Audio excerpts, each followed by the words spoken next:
La verdad que es un club grande, es así, es grande, uno de los más grandes de acá de Paraguay, uno de los grandes de América, y siempre a uno le gusta estar en un equipo como este, ¿no?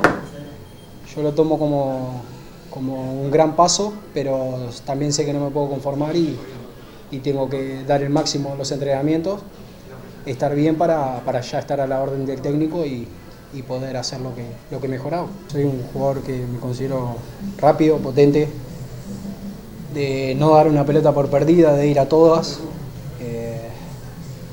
y tratar de dejar todo, como que dicen los hinchas, transpirar la camiseta.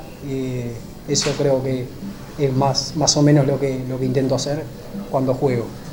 Después también he perfeccionado bastante bien la pelota quieta, que es uno de los fuertes, creo, también mío. Y el que no conoce a Rodrigo López en Uruguay no conoce nada de fútbol. Rodrigo López acá creo que es el principal ídolo.